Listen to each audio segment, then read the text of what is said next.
방문객이 폭감도 아니고 대폭감이라. 이 나라가 수상하다. 어디를 말할까요? 일단 말입니다. 일단 이 지표를 먼저 한번 보시죠. 작년 외국인 방문객 수입니다. 52,000명이에요. 52,000명. 52,000명. 이게 섬나라도 아니고요. 대한민국도 아니고 일본도 아니고 대만도 아닙니다. 이게 중국입니다. 문화여유부라고 생각하는데 문화여유부 중국입니다.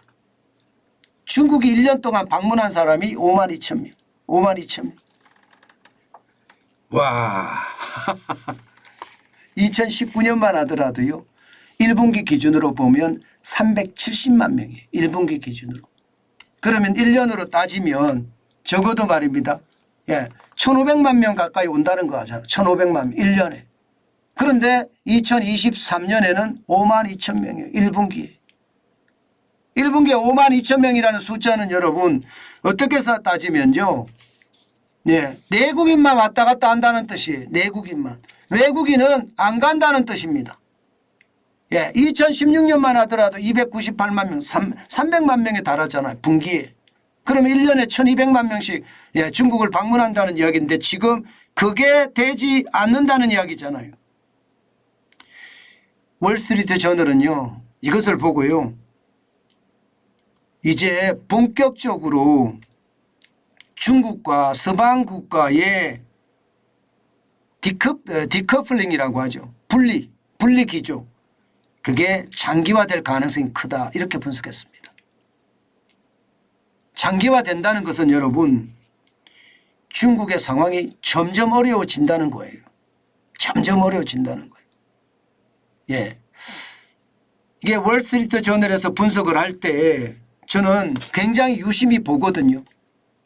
예. 실제 월스트리트 저널이 어떻게 움직이는지 또 어떤 생각을 하는지도 저는 굉장히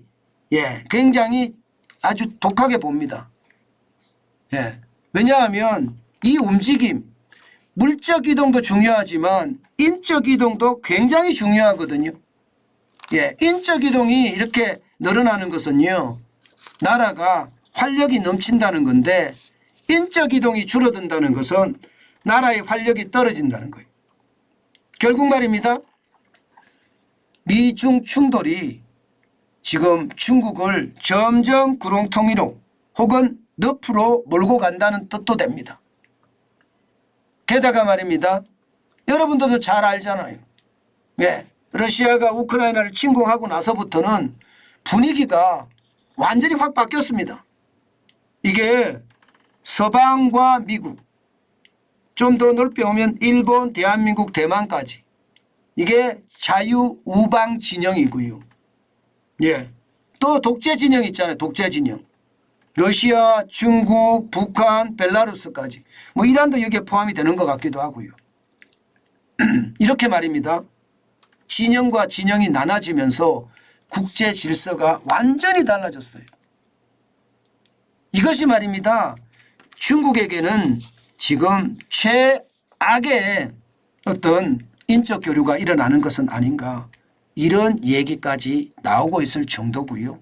게다가 지난달부터 시행된 반간첩법 있죠. 반간첩법.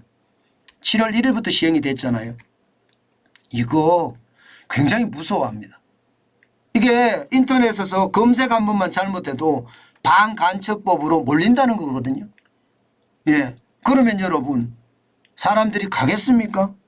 안 가죠. 중국을 가니 차라리 다른 나라를 가겠다 이렇게 되는 것 아니겠습니까? 저는 그런 생각을 하면서 말입니다. 여러분 결국 말입니다. 예. 중국의 상황은 앞으로도 더 어려워진다.